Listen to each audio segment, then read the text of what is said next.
I'm gonna pop that tasting order once more in the chat just in case there's any people, any late arrivers. But yeah, it's just so you all know where we're at.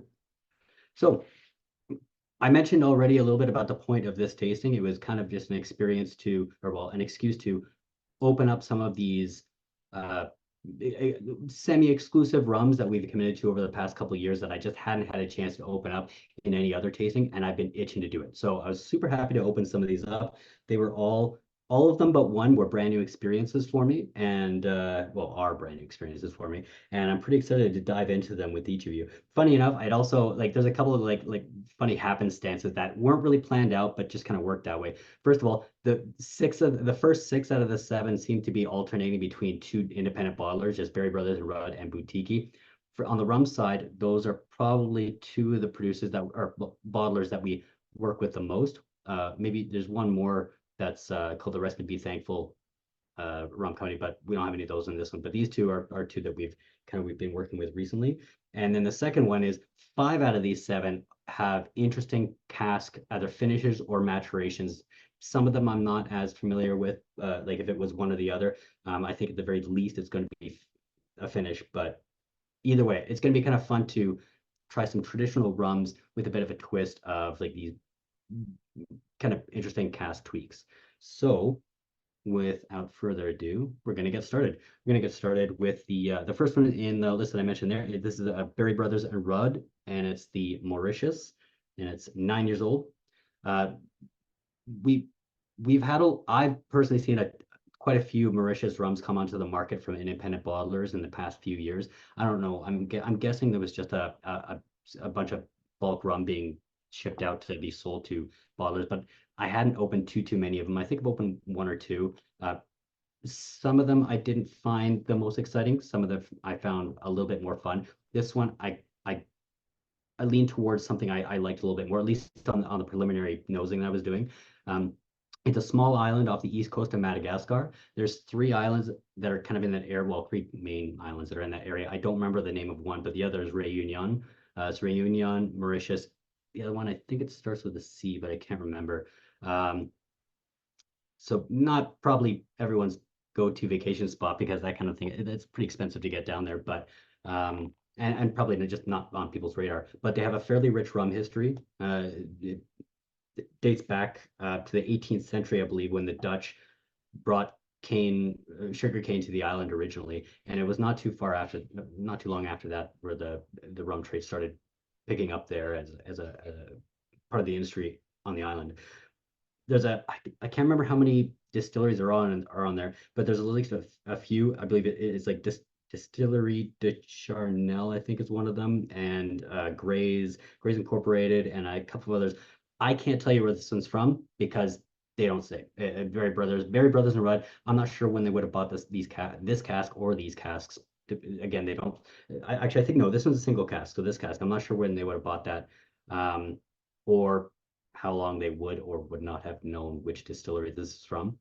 The island has through the distilleries on the island do both cane juice rums and molasses rums, which I can explain in a minute if those terms don't necessarily mean anything to you right now. And again, there's at least a couple people in here I think that might even know a little bit more about rum than I am. I know at least I know Andrew's quite uh familiar with rum, and he might be able to tell me if maybe this is like a cane juice or molasses, because on the nose I was getting a little bit of that nice rich molasses like note, but the quick little sip I took kind of screamed cane juice a little bit more, but not in the typical form, more of in like the, I don't know, the fresher, fruitier tone, and not necessarily like that briny, savory tone that cane juice rums sometimes give you. Anyways, if you haven't started sipping yet, please do.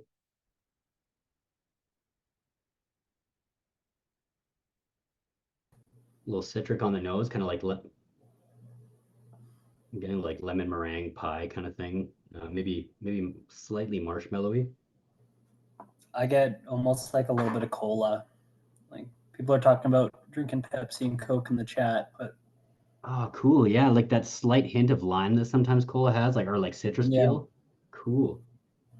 kind of almost sarsaparilla or like slightly root beerish for me. But there's also like a dental taste, sort of anesthesia note on it.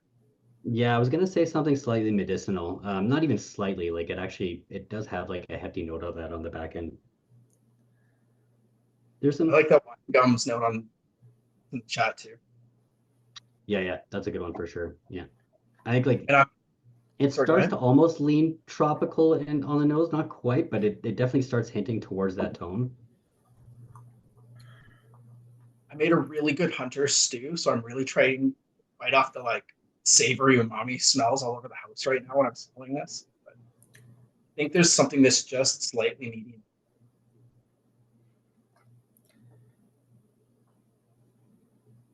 Because there is almost like on the palate, especially, there's like a grassy rosemary note that you're right, kind of does remind me of like uh, cane juice rums a little bit. Hmm. It's also, yeah, and it's like that slight so I'm getting a little bit of like almost like a toothpaste note on the note on the palate as well. Like it's almost minty or at least herbaceous. That kind of like reminds me of a cooling herb. Yeah, it's if I were to just take a wild guess on it, like just based on the body, I would say like this might be a column still rum just because it does just kind of because of that slight like solventy medicinal kind of note. I'm not sure if it is or not, but it's also just doesn't have that same body that I would expect on like a pot still.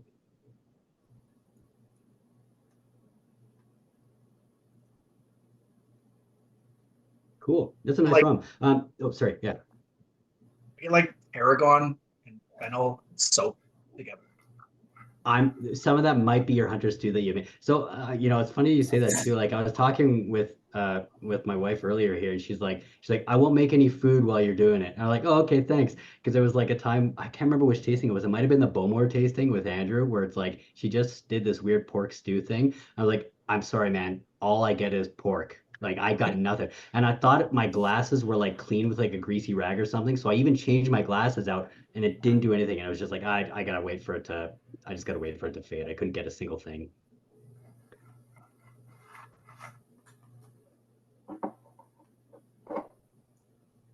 Hmm.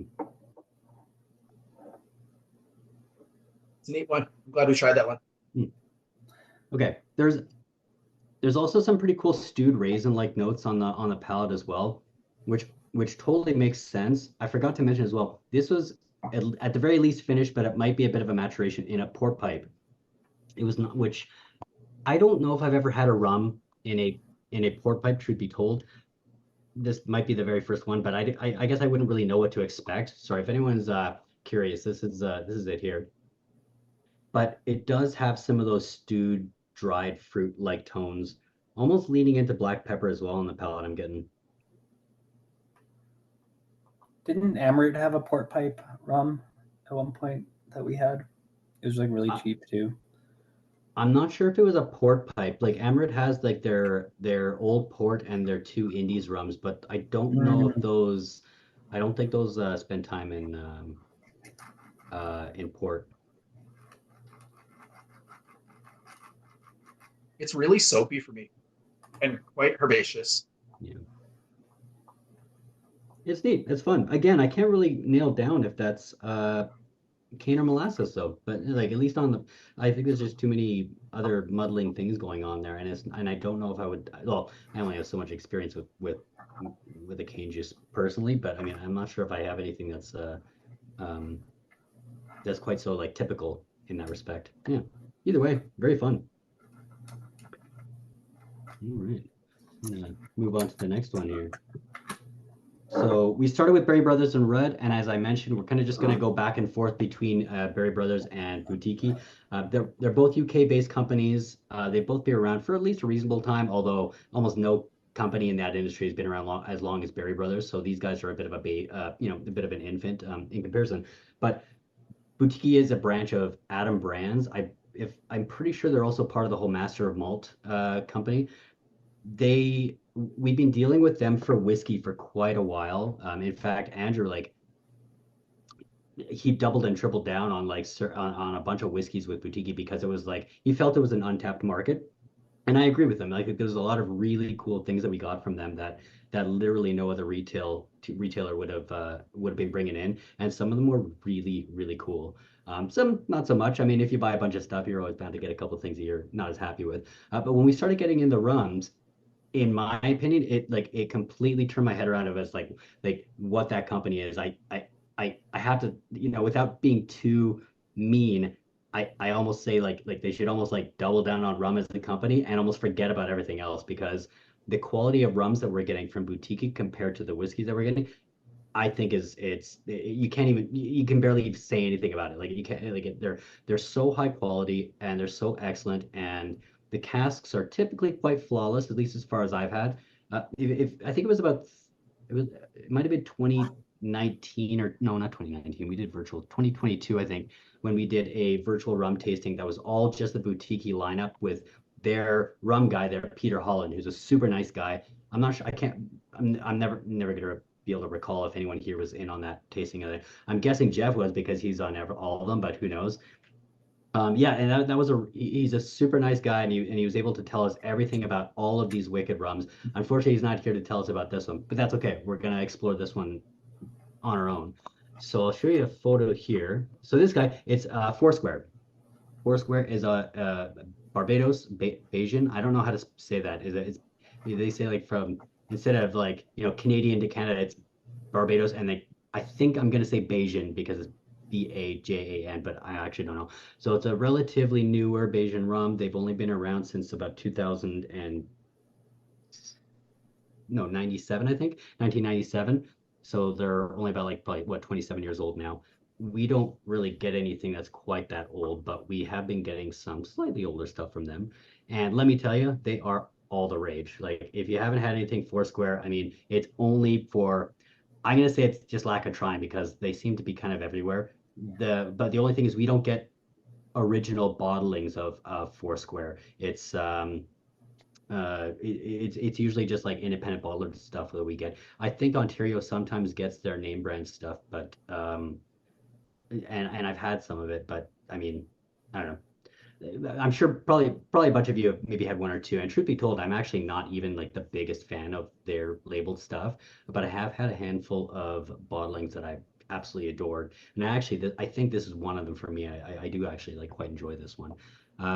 Okay, so Andrew was able to clarify the Bajan. Perfect, love it. I will probably never forget that. Okay, I'm going to show you. So you might have seen some boutique bottlings that they kind of have like goofy labels. Some people like them, some people don't. They're trying to kind of poke fun at the industry and not take themselves too seriously, which I totally appreciate. I definitely I can relate to that 100%. Yeah, so like I said, they're trying to kind of poke into the industry. So this is the bottle here. I do kind of want to say a little bit about it because uh because Peter was able to kind of elucidate some things on it, because it's such a weird label. Like you got so much stuff going on there. What does it mean? Well, Foursquare, because they export it, not only do they export a bunch of rum, but they have a number of different brands and bottlings that kind of operate within their I guess within their purview, or with their rums. And so this is kind of calling attention to all of them. So you see the parrots, which one of their in-house brands is called Dourlies, and the mascot for those bottles is a colorful parrot. And so the next one is you got like Dr. Bones McCoy there. Now with that one, it's a little bit deeper. It's a classic rum persona from back in the day, the like McCoy, like the real McCoy kind of thing. I think he was a smuggler if I remember correctly, but I could be wrong on that. And this is kind of a callback to their brand. It's called the Real McCoy, which is just Foursquare of various ages. Other than that, there's a bag of McCrisps, which I don't know what it is, and there's a Cove over here, which I don't know if they do Smuggler's Cove or not. Someone might be able to tell me with that one, but I only know of those two little callbacks on that label. Anyways, yeah, so this guy, we have 13 years old, and it's bottled at 50.5%. With their rums, these guys, they do batches and they don't designate whether it was a parcel of barrels, a big tote of whiskey, like or sorry, of rum. Sometimes you can just buy like these big, well, they call them totes, but it's like a plastic neutral container where you can transport bulk spirit, and then they can kind of do what they want with it. So I'm not really sure what this is. But the first thing that caught my eye with this bottling is its color. Main reason is because everything we seem to be getting from Foursquare specifically seems to be heavily barreled, or at least of heavy color. I'm not going to accuse them of coloring because I don't necessarily think they're doing that, but it's heavy bourbon casks. They do through the distillery, they do a lot of finishes and like wine casks and things like that. I know a lot of their limited releases are things like Zinfandel casks and things like that. But I was really attracted to this specific bottling because I want to try something a little cleaner. I want to try something that's likely in bourbon barrels or refill barrels or what have you, without that crazy heavy char or anything like that. So I'm not sure if you guys have started sipping this one or not, but if you haven't, please do.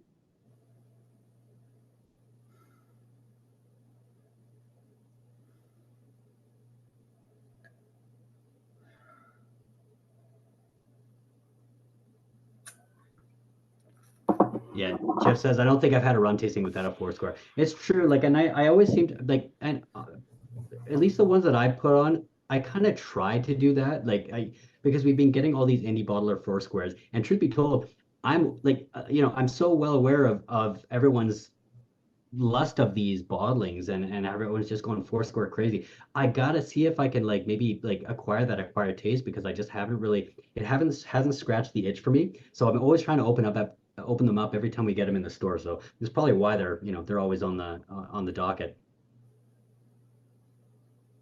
Uh, Brennan asks, any idea where this was aged? Now that's yeah, that's a good question. On like for those who don't know, like I mean, rum is predominantly aged in one of two well, not one of two places, but in one of two ways. They'll say like it'll be like continentally aged, which means 9.5 times out of 10, that usually just means in either Liverpool in England or Copenhagen. And then the other half would be tropically aged or somewhere in the tropics. There's always obviously there's the distilleries that lie from without those places that's not necessarily tropical, India, Thailand, things like that, which I mean, maybe or maybe not would be considered tropical, but obviously different than the West Indies. I don't really know. I, for even just from some like logical deduction, I know that if a distillery is getting like rums at like a ridiculously stupid price, it leads me to believe that they've sourced them directly from the distillery to avoid any middlemen. This I think is a fairly reasonable price for what it is at 130 bucks. But I mean, it's tough to say. Like for all I know, if I were to just take a guess with this, I think it would probably be continentally aged. And that's partly also because of the color as well. Like I think if it was aged in the tropics for 13 years, I mean, I don't think it would be this light. Oh man, this has like a cool like malty whiskey like note on it.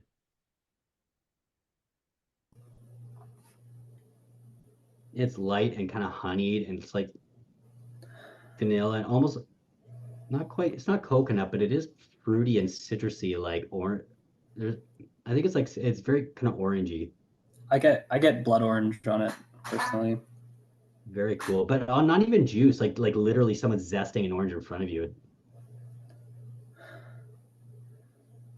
Alcohol's a little prickly, but it's not. Again, what I love is like it's not too cask heavy, which is something I'm really digging. Um, Foursquare's they've so I mentioned they were around since 1996. Uh, Richard Seal is the current kind of visionaire of that. I think, well, he founded it as well, but I think he's in a family that has been in the rum industry for a little bit, if I remember correctly. He does a little bit of both column still and pot still. And then what he'll do is he'll blend them together to achieve his flavor profile or whatever he wants to do. And then he'll cask it after that. So he likes to do a little bit of those slightly flavorful estery rums, but not 100%. He wants to introduce some elegance. So his blending is kind of like his art that has to do with that. The distillery itself is also kind of neat. So they have both. I mentioned they have both those kinds of stills with it. They also try to be fairly green or ecologically friendly as well, in order to kind of decrease the amount of energy it takes for distillation. He'll use vacuum distillation for his column still. They run a carbon a carbon capture program for his carbon dioxide. So, and then sell it back to the beverage industry, which it's not a huge market, but it's there. That's kind of cool too. I mean, it's a small island, so every little bit helps.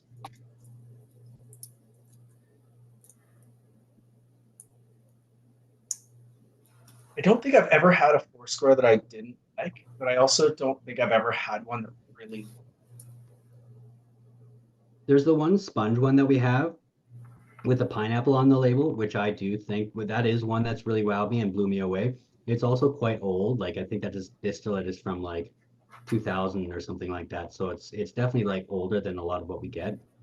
But yeah, you're right. I don't know if I've had like a ton of like really knock me out. I'm actually, you know what? Actually, the palate on this is like super pleasant. Again, it kind of reminds me of like a slightly spirity single malt, but without that typical like complex grain sugar sweetness. Instead, it's just kind of spirity. It's a little bit, it's quite fruity. Like it does have some of those kind of syrupy pineapple like notes on it, and maybe almost like a weird exotic white fruit, like star fruit or something. I'm not getting a ton in the way of spice or anything like that. And again, thankfully, not a ton of like charred cask or anything. Seems like pretty tired wood though. Totally. And again, that might be why I like it.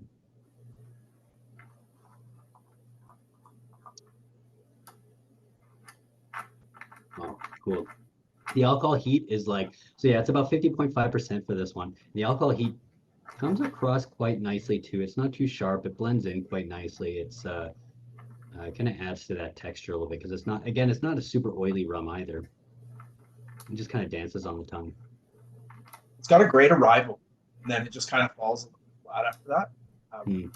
But everything's pleasant. Like I said, I've never had a Foursquare that wasn't more like Kalila.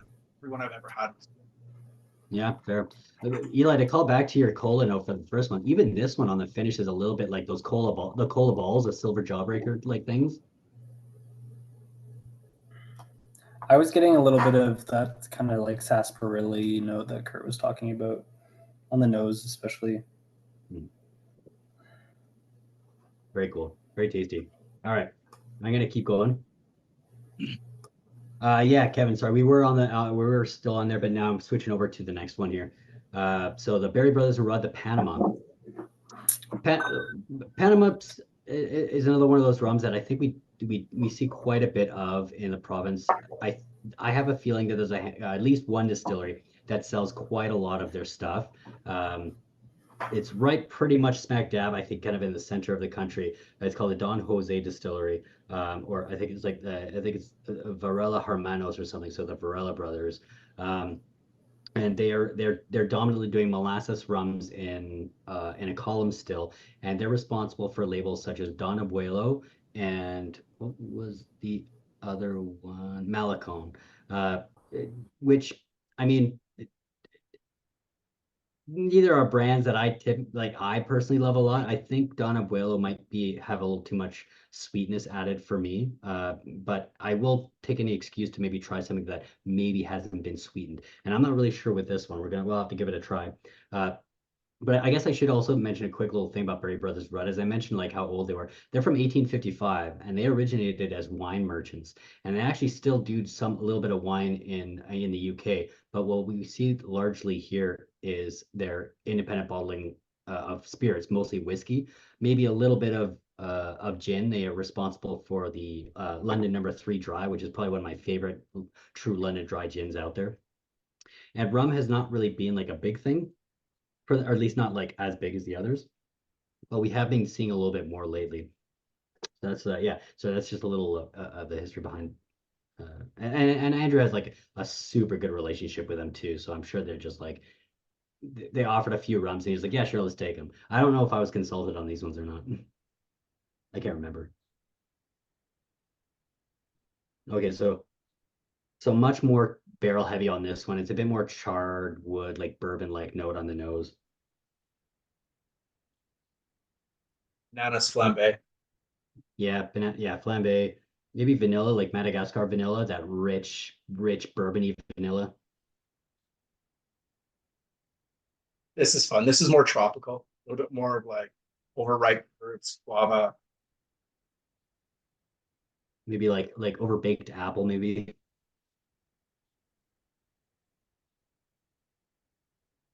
This is A cool. This one's cool, yeah, it's neat. It's got a cool hit of like some spice on there too, like cinnamon.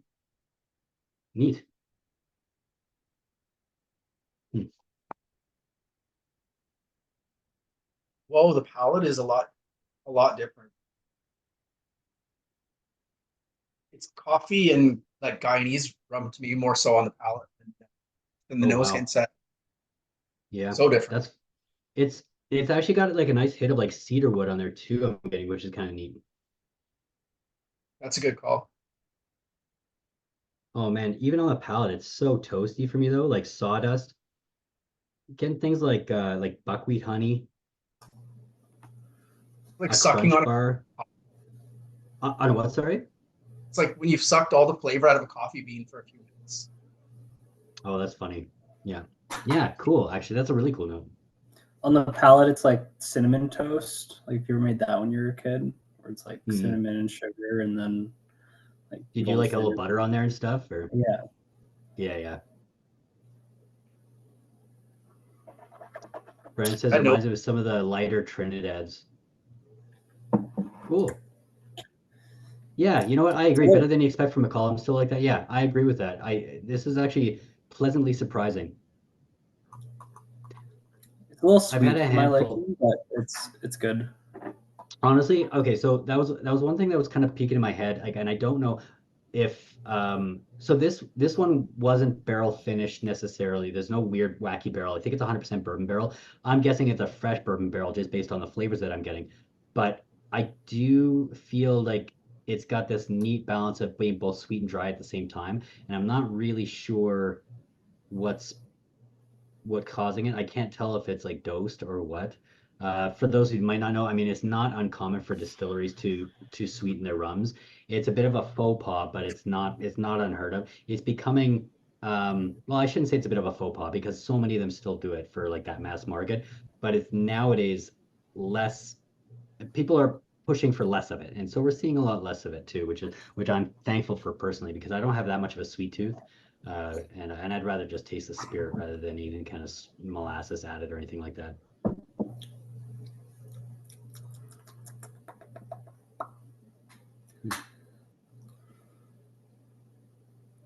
Very cool. Yeah, man, it is pretty wood heavy though, and I guess I'm not really super surprised either.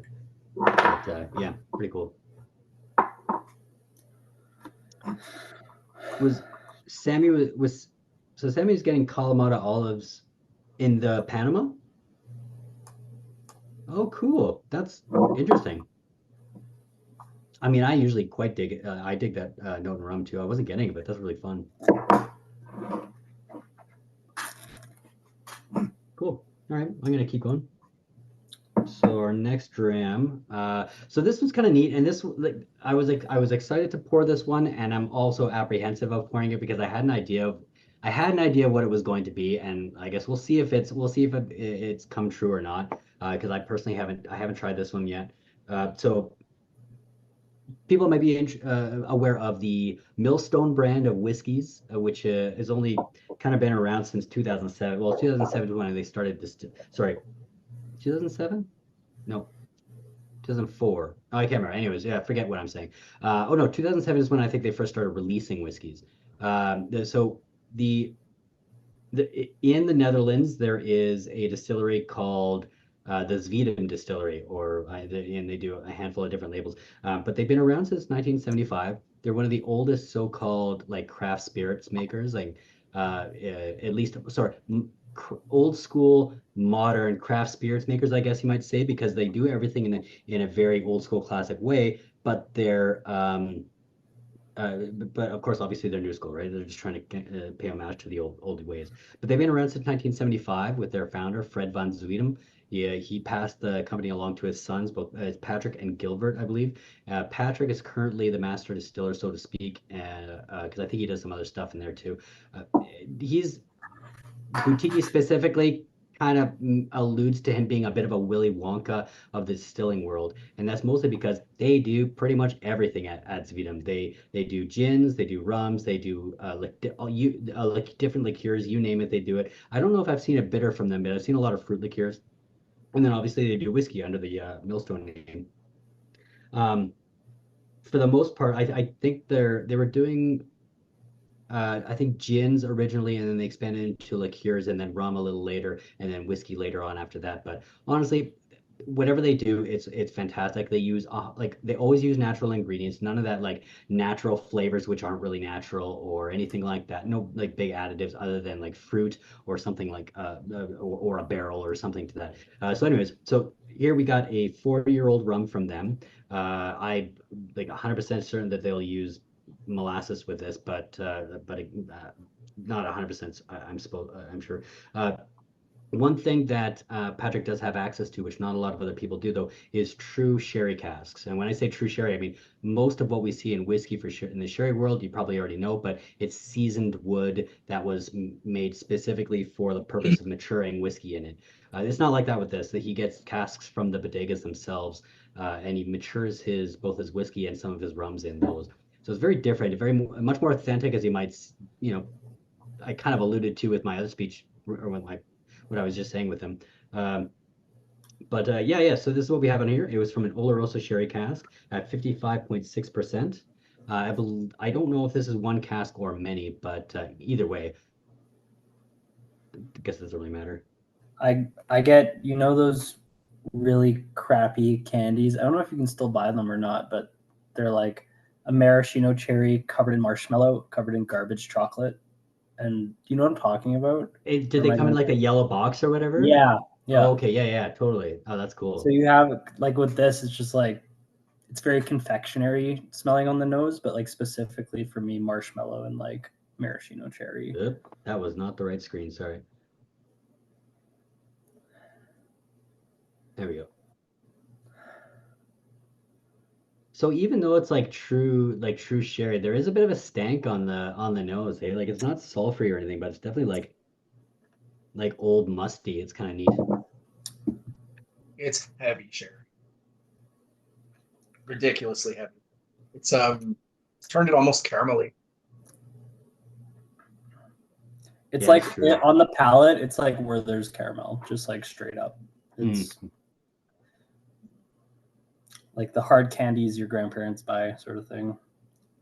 Yeah, Kevin, I would say this is a dumping style, sure. Oh yeah, dumpy for sure. I mean, on the palate, that's so dominant. Andrew clarifies a little. Yeah, it's all molasses rums, but really long fermentations. Yeah, that makes sense. Although their stuff isn't exactly like super estery or anything like that, but I mean, definitely complex. It's got some cool like uncooked cinnamon bun like note, like the dough before you actually bake it. On the A palate, little, yeah, yeah, a lot of that's dried fruit. Yeah, I mean, I would expect a lot of dried fruit, but I mean that spice hits really nice. And I guess honestly, like even the doughy part's not that surprising to me because I mean, like their whiskeys, Kurt. I mean, they're kind of doughy. yeah, that's cool. It's interesting that how that runs through. Would that possibly be from this specific yeast strain that they're using?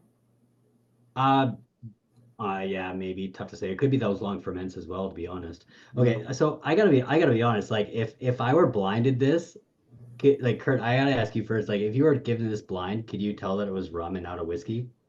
No, I commented earlier in the comments, Oh, like yeah. blindly, I guess whiskey, I think. I think I would too. Yeah, especially their whiskey. The spirit is so lost on, and not in a bad way. Like, as much as that's weird because I'm such a purist of that stuff, as much as the absolute spirit character is lost, couldn't even tell you what it is. It still works as a drink. It's still really good. Like Kevin's saying he loves it. I kind of get where he's coming from because it's a cool flavor profile. Honestly, yeah, it's quite nice.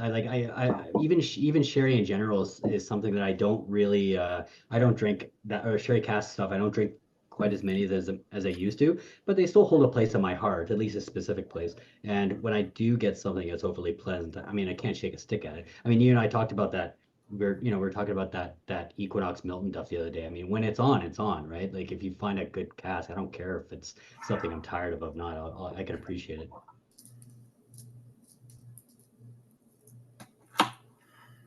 Not expect that at all. It was neat. Mhm. Very cool. Okay, so when I can't remember, was it Kevin who were like when we went to the Panama, you're like, this is more like it. Yeah, yeah. So maybe those classic Spanish style rums might be up your alley. Well, I gotta be honest, the next three are a little bit weird for you, so I hope it's not too much off the norm for you. I'm more excited about the last half than I am the first half. Actually, no, I shouldn't say that. I really like that. That Mauritius really surprised me. Actually, no, I liked them all. I thought they were all like quite fantastic. But yeah, but we're gonna hop into Flavor Town, I guess, if I were a Guy Fieri, in the sense of more like higher ester, more kind of ethereal rums, a little bit more of those organic compounds going to be coming out at you. We're going to start off with something just, in my opinion, super classic because it's like the classic country for high ester rums. It's still Bray Brothers and Rudd, and there is another twist to this one on the cask. But if you guys haven't had that much exposure to Jamaican rums, well, on first nose of this, you should kind of maybe get a good idea of kind of what they're about. They're a little bit more fruity and exotic. And this is actually, I don't think this is like has a whole like a huge ester content, but I mean, when you get really into it, you might get some stuff that's still over the top, maybe even a little too over the top for me, honestly. And I love that stuff. This is cool. It's like mandarin oranges on the nose, but turned up, not quite as soft. Oh yeah, cool. Yeah, for sure. Like Mandarin specifically. There's definitely that like acetone industrial note underneath there too. Yeah, a little bit. Yeah, Kevin says fermented pineapple. Yeah, totally. Like, or even just like in general, like fruit that's a little past its prime kind of thing. Like, well, I better eat that before it becomes any mushier kind of thing. Again, so Bear Brothers and Rudd, just like I mentioned, this guy's 15 years old. It sits about 54.5%. And this one is matured or finished in ex Madeira casks. Madeira is a fortified wine that was kind of founded on that Portuguese island of Madeira. It's I mean, I don't want to do it injustice, so like this is more of a bastardization, but just think of something like a port that has been repeatedly cooked in the sun for a while, kind of thing. Like it just gets some really interesting cooked fruit like notes on it. It's not. I've had some really cool Madeiras. It's not my favorite drink, but I've had some really neat and like old Madeiras, which have been really cool. But it's also casks that I don't have that much experience with, so I'm kind of interested to see how that's going to play on a rum like this. The distillery from this is called, well, Monty Musk is what they call it. That's not the distillery. That Monty Musk was the name of the oldest plantation in Jamaica that's been around since I believe the 17th century. The But it's distilled at the Clarendon Distillery, which is a pretty big powerhouse, I think, of a distillery in Jamaica. It's been around since the 1900s, I believe, and it's changed hands a bunch of times over the course of the last 100 years, including some time belonging to the Jamaican government themselves. Right now, it's owned 73% to a conglomerate, like more of a head corp called the National Rums of Jamaica, which owns all of Long Pond, and part of that is owned by Maison Ferrand, which is the guys who do the plant. It was Plantation Rum, now it's called Plantaray Rum, but so it's all like this, And then the last 27% is actually owned by Diageo, which kind of funny because I don't think we really see anything. I don't think Diageo really does anything with rum, but either way, so they're typically running stuff in Jamaica out of pot stills. It could be like what they call like double pot still or like double retort pot still. I'm not going to get into of the nitty gritty with it unless I had like some sort of presentation to show you. But either way, a lot of the nose of what you're getting here is produced with esters, which is just like classic chemical compound. They're going to exist in most rums, but not to this well, all rums pretty much, but not to this level. The reason why it exists so high here is, well, it's a few reasons. You can you can increase your ester concentration in a rum by fermenting for longer periods of time. Maybe even like a hotter fermentation might even work a little bit, because I think they do that in the last one uh, that we might as well, because I don't think they have super long fermentations. They can add what's called like dunder or muck to the wash, which is really just like a dose of different acids. Uh, they could also use like vinegar as well as a source of acid. The main thing with that is like, again, I'm not going to get too into the nitty gritty, but like acid plus alcohol equals ester kind of thing. It's so simplified, but whatever, it is what it is. And that's kind of how they classify the Jamaican rums as well, like how much of those esters are in the rums. So okay, let me quickly show you this bottle too. And if you guys got some preliminary notes there, I think I already saw some tasting notes there. Oh man, I wonder, it's kind of weird, and I wonder if this is the barrel, but I'm getting some sulfury notes as it sat there in the glass. Like, I'm not getting any sulfur. no? Not Okay, it might just be me. pomegranate and something. There's a lot of really. Mangostene's a good note. Sorry, what was that, Cool, Ela? The mango. Somebody in chat said mangosteen. I don't know. mangosteen, yeah. Like on the nose, it's a kind of apricot syrup. There is some like more like base level kind of stewed, like muddled raisins almost, like someone's mashing up a bunch of raisins. That could be the Madeira coming through on it, though. Yeah, I was wondering if that's what it was. Yeah. I'm going to show you one more page here too, just to kind of give you an idea of how they're classifying these rums. So this is uh so you can always look this up too. I just say Jamaican rum. I just search Jamaican rum marks, and this is the page that comes up. But this is so like these are all from Clarendon / Monty Musk, and these are like the names, or like the kind of the indicators of what the specific rum is, and they're usually done in esters. That's hectogram per liter of acetic acid, or sorry, what is it? Is it ethyl acetate? Acetic acetate, I think, which is like the most basic ester that you can make. I don't know what this one is. It has zero indication of the mark. I would imagine it probably sits maybe somewhere there, maybe there. But yeah, tough to say, I guess. But anyways, yeah, those esters are really largely responsible for those fruitier notes.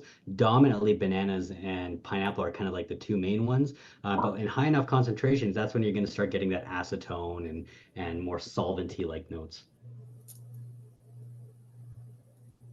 Oh, is it absolute? Oh, per hectoliter of absolute alcohol. Yeah, yeah. Thanks, Andrew. Yeah.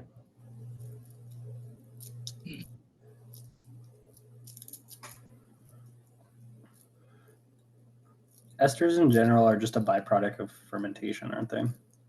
They can. Yeah, You're yeah, gonna for have sure. ester. Yeah, you're just gonna have ester production no matter what you're fermenting. It's the reason you have banana notes in beers, and you'll have banana notes in some specific wines and stuff like that. It's just part of fermentation in general. Yeah, and in some it'll be more like it'll be more pronounced in some rather than others. Especially like with the yeast, like what is it? Hefeweizen yeast with German wheat beers, for example, they happen to just produce banana esters like mad. Same with some saison yeasts as well. The wine Beaujolais Nouveau is classically known for having banana and bubblegum tones from ester production during fermentation. Uh, Usually, that's Beaujolais Nouveau that's actually being drank in France because esters break down very quickly in wine, and it's harder to get those sorts of tones once they get over here. Just because the faster, like if you catch them right after fermentation, which there's a big festival in France, November 14th, I think is the day, post harvest, where they'll everybody sits around and drinks Beaujolais Nouveau all day and gets hammered. And yeah, that's where you're oftentimes getting that banana and bubblegum sort of tone that Beaujolais is famous for. So That's cool. I don't think I've ever had a Beaujolais one with banana notes. Sorry, That's November kind of 21st. I apologize. interesting. Kevin has allyl hexanoate. Wait a minute, that's not a real thing. I've got a chemistry background. That doesn't sound like anything I know.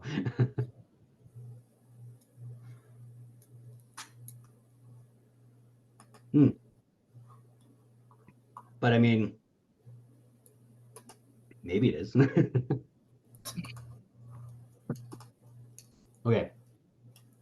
I hope that was a little satisfying for anyone who wanted to have a bit of a fruit salad tonight. Okay, so I guess I didn't mention I didn't talk about the palate for myself, but I'm pretty sure I can taste the Madeira on the palate. Like you get like that typical nice rum note there's a slight medicinal note and a little bit of solventy and then like that nice burst of fruit. But like for me, it was a bit more like kind of almost banana milkshake, maybe even a little bit of citrus peel, like lime peel almost. But I swear I get Madeira on there too. Like I think that actually just like seeped right out of the cask. That was kind of cool. You can definitely taste cask influence, but I couldn't pick. Mm, fair. All right, one more. This guy's kind of fun. This is another one that I'm like, I had to find an excuse to open, and for a couple of reasons.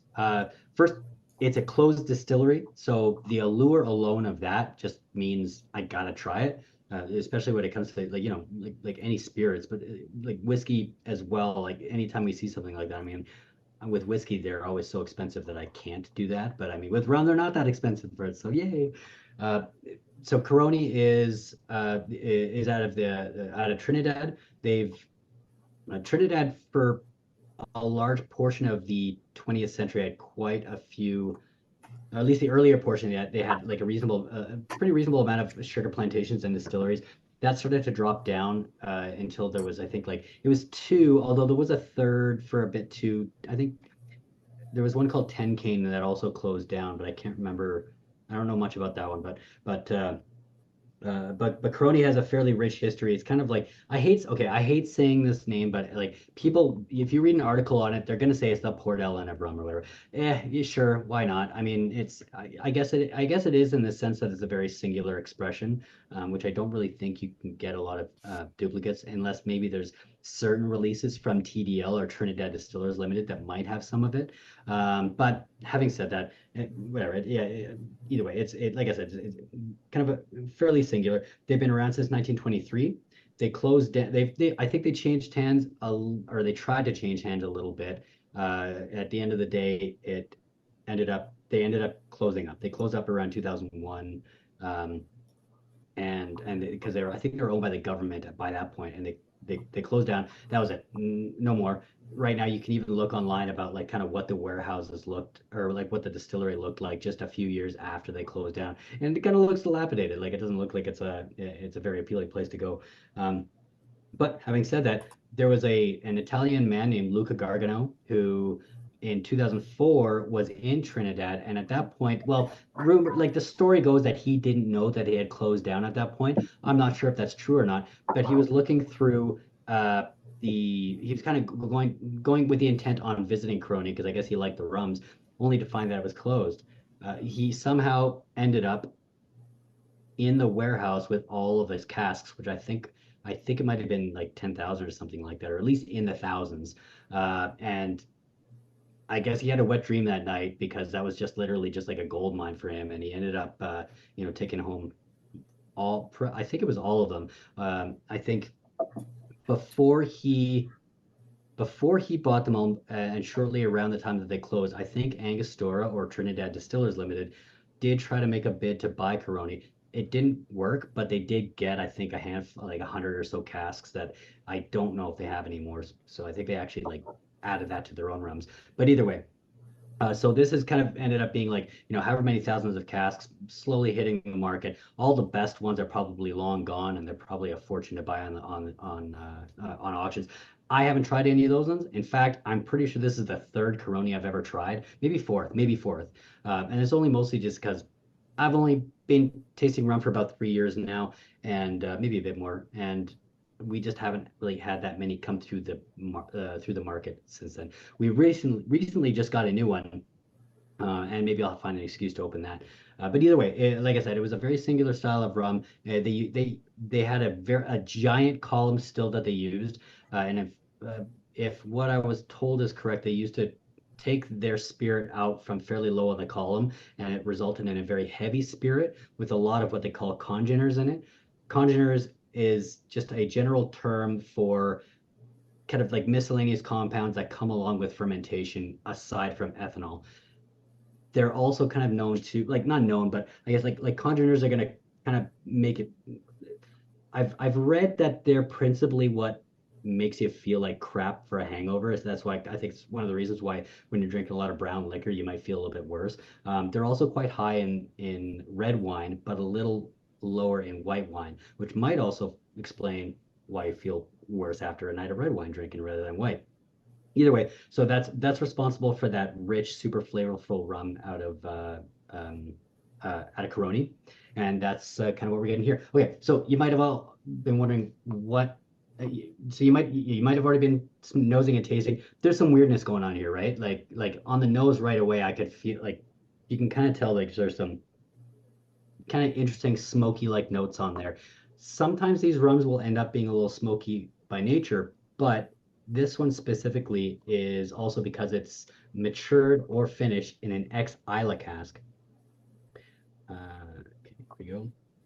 And so here's a label for this one. That actually is a pretty good representation of what the distillery would have looked like, or well, looks like now, and probably looked like over the past 15 years or so. So yeah, I don't know what distillery in Isla. I don't know if it's a finish or a maturation. Well, and when I say maturation, like I mean these casks would have been procured in 2004. So even if it got racked into Isla, ex Isla at 10 years ago, to me that's still considered maturation. But I just don't know how long ago that would have happened. Now the other thing I was asking, well, I was kind of conversing a little bit about before the tasting is did these get re-racked in like Liverpool or Copenhagen into uh Isla casks, or did the boutique make the conscious decision for to put them in their own Isla casks or what? I'm not really sure because I think but every this is the 17th release they've done. Oh, I don't have it down. I'm pretty sure the 17th release. Oh yeah, no, it says right. Yeah, it did say on the page. And they've all been Isla casks, so I don't know. Like your guess is as good as mine. Maybe I have to ask Peter next time we happen to entice him onto a call with us. Oh, that's an intense, dark, rich rum, even just on the nose. And Crazy. even just the color, it's like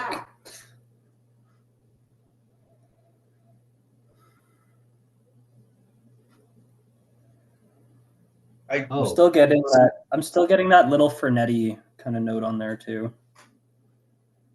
Oh, the palate's like oversteeped black tea. It's kind of it's bitter and is it a former sherried Lefroy cast too? oh, that's interesting. Yeah, I wouldn't be surprised, honestly. For sure. It's like goopy, soupy kind of sherry on top of everything else. That's wow, the palate on this is cool. Like it's not only like dark, rich sherry and peat, it's more brighter, like soupy cherries too, almost cherry cola. I get a little bit of chipotle with that smokiness you talked about, a little bit of mole.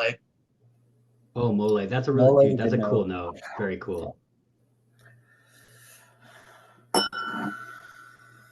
That's such an oddball.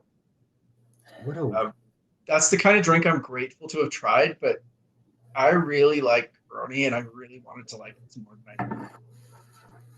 I don't know. so unfortunately for this tasting, we poured through the whole bottle because it's a 500 ml bottle. So this is the kind of thing that normally I would like to stick on the shelf once it's open with a good chunk out of it and see how it morphs. I find that in the bottle, rum changes more than whiskey does for sure, and I actually really enjoy emptying part of a bottle out just to kind of see how it goes over the next year or so. And as much as that Interesting. sounded critical, I think it's a decent price for a closed distillery with its age and all, like everything it has behind it. And I kind of do want to spend more time. I think that's maybe where you're going, Sean, too. I can't rip apart a rum like this in half an ounce sitting. I want to spend more. It's so weird. Truly. Yeah, that's fair. I understand. Yeah, exactly my sentiments. I mean, honestly, for a closed distillery at $370, it's actually like, I mean, I don't know. I don't know if I would. You can't shake a stick at it, first of all, but I almost feel like maybe it's still underpriced for that, really.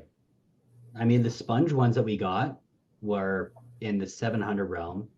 The Adelphi one that we just got, which is 25 years, that's $800. I mean, they're not cheap now. This tastes like a low, really not so oily and not so estery Trinidadian rum that's been aged in a lime rick, a Bumware lime rick. Hmm. It's so weird. It's neat. You know what? I wouldn't say it's like delicious that I want to drink a bunch, but I really enjoy it, and I think it like I really kind of appreciate what it is, and yeah, I would like to spend a lot more time in it or with it.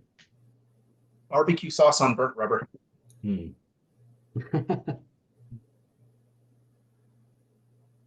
Any other cool notes on this one? Very tannic, yeah. Sour cane vinegary, cool. I agree with that. Yeah. Drying, yeah. Uh, Yeah, honestly, Brendan was that. Yeah, is this fair to typical cronies? Again, I've only tasted like four. I think I can see like the root spirit, like that slightly like dirty kind of like greasy engine oil like spirit on there. I'm pretty sure. Yeah, like I mean, but then again, yeah, I only have so much experience there. Yeah, super wacky. I think that's one of the things that makes these tastings so cool. And I love that there's a group that's kind of growing when we do these. Because with the rums, we're kind of all in a sort of in a starting block position, right? Because Canada's been so bereft of all these cool rums. We're just starting to see them. We're just starting to get a better idea of something files that a lot of people stop broadening to ages now. We're pretty Mm. lucky here in Alberta, but this group is, I think, growing. Yeah, that's fair. I mean, and obviously as well, there's like the whole like, had I known then what I know now kind of thing. Okay, so let's move on to our last one here. Oh yeah, this is great. Love it. Everyone started nosing this one already. Okay, so this was pretty intense. This is a fun one. I like this. Okay, so there's a big gentleman who kind of came into my store probably like 4 years ago, give or take, named Carl Madzaba. He came and he was just saying that he's bottling rums, and I was like, yeah, okay, that's cool. Let me try rum.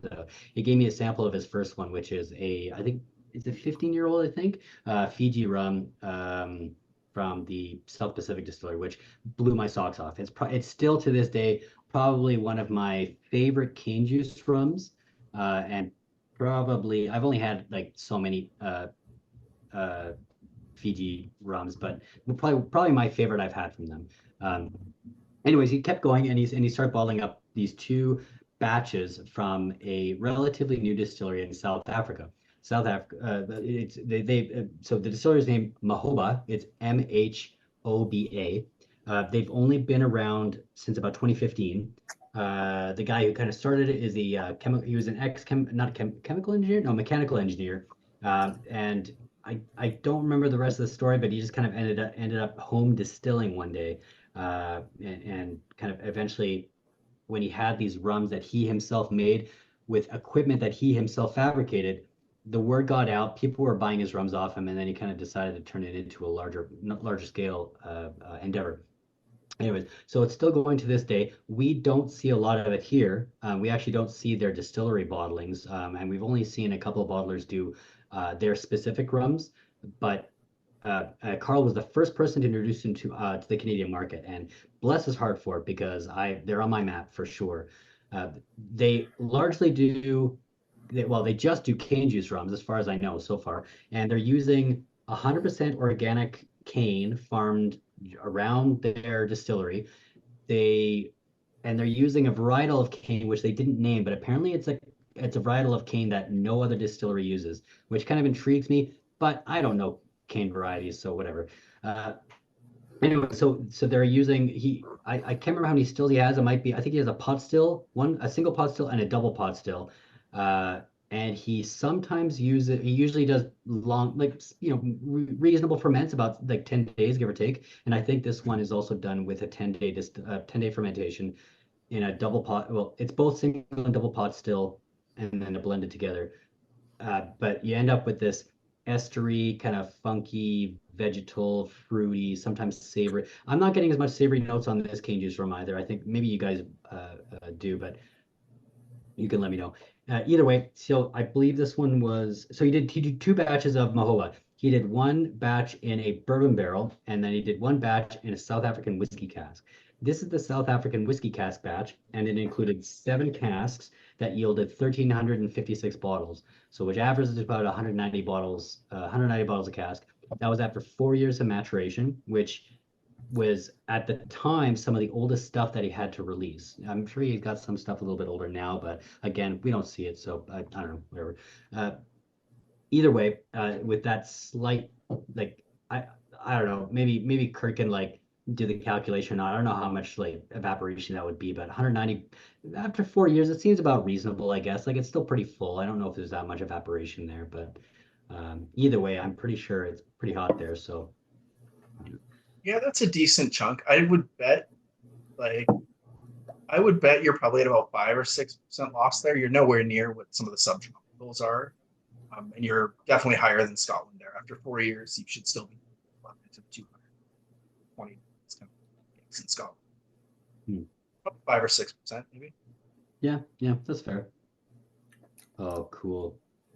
This is so cool, man. This I was a couple years ago. You guys were opening a couple of weird ones. There was that Holmes and K, a couple real oddballs, a couple real stinkers from Grenada. And I don't mean that in a bad way. I don't mean like duds, but like real rich, big, bombastic ones. And I was like, holy crap, how can people do this? And it was like a switch flipped in my head. And now I cannot chase enough of these oddball flavors. Like as soon as I tried this one again, like going back to it, I was like, oh my God, I had to have a bottle. This is so yeah. cool. It's like nothing you've ever had before. Like there's definitely if you read some articles with like estuary rums and stuff, there's definitely like some people they'll say once you start having those, sometimes people fall into a hole where you just won't get out of it, and that's all you want. I can't deny that is kind of what I chase after. I chase after the cooler, funkier notes. I want that fruity, crisp, like I want I want that tropical really park that's kind of high proof and banana-y and like pineapple. I want like I want stuff like this, which is a little bit more vegetal and just like maybe like when I remember first opening it or like when I was just getting into the style and I was like yeah, it's a little composty almost, but now it's like yeah, a little less that, maybe now it's much fruitier, much more punchy and pleasant. I think you run the risk of like when you chase things like this, you're kind of in the peat wars or the hop wars and beers and stuff like that, where you're just going for massive, massive flavor. And there's a place for all of it, I think. Those four squares that are softer and elegant, dirty, crannies that you talked about and stuff. But these ones, I think it's not just that they're so out there and you're chasing something extreme. It's that it seems to be an entirely different flavor spectrum too. This is not what you would if you pour this for most people, they would never even recognize it as a Oh yeah, so for cool sure. to chase something different like this. So this is definitely like I think this is the first one of the night where you like I think it's unmistakably cane juice rum. Like you get the raw cane juice in there like through and through. Of course, it's underneath all that other like pleasant ridiculousness. But I mean, yeah. Jeff I mentioned yeah. So like Jeff, you said they're almost gone. He's got more. Like this has been in the market for a little bit, but I think he's when it originally came to the market, they were 150 bucks on the shelf, and he sold them as 12 packs. And I told him it was a mistake, but he said that was during kind of like at the beginning of COVID. He said that's all I could do. So it was kind of unfortunate at the time, and the price was a little high. He's recently reduced the price and kind of repackaged them into 6 packs, which makes it easier for us as a store to buy, but also easier, obviously it's easier to sell at something that's 120 bucks instead of 150. And I mean, I think you kind of saw the writing on the wall too, where it's like I think the price of all spirits kind of had to come down a little bit, and he was just had the wherewithal to, and I mean, not even the wherewithal. He had the foresight to be like, no, I should just do this now. So he did, and I thank him for it. Even the Fiji, if you wanted something wild, that Fiji is like it's crazy, and it's also that price reduced on that one as well. So KDM can acquire most of this before it sells out. Yeah, yeah. You know what? Honestly, like I, it's one that I would like. Both casks are ones that I would like on the shelf at all times. Same with the Fiji. I think I probably could do it. Although it's all up to Andrew as well. I gotta sell it, but yeah, no, it's fantastic. And I think honestly, Kurt, you mentioned with like the Grenada rums that they're pretty stinky. I I'm really excited to see what they do with a bit more maturity, but some of those are still stinky as hell. And they're an Sure. island too, right? And so you get so much brine on their cane. This I'm not getting the same amount, and I think I almost prefer the less brinier cane juice rums. Yeah, and Andrew's saying it too. He's so excited for what they're doing. For those that don't know, they're they're geeks beyond geeks. It's Mark Rainier and team, guys from Laddie, Waterford. Mark has never been shy about the Maverick and pushing the envelope, chasing purity, chasing all kinds of quantifiable data to support what he's trying to do. I think he builds arguments around the facts he finds, if I'm being honest. But there's no two ways about it. He's pushing into frontiers that it deserves to be in.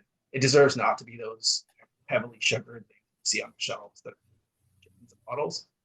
We've seen over the past over many years that there's some damn cool out there if you just it's really neat. So yeah, I'm with Andrew. Renegade is going to be really.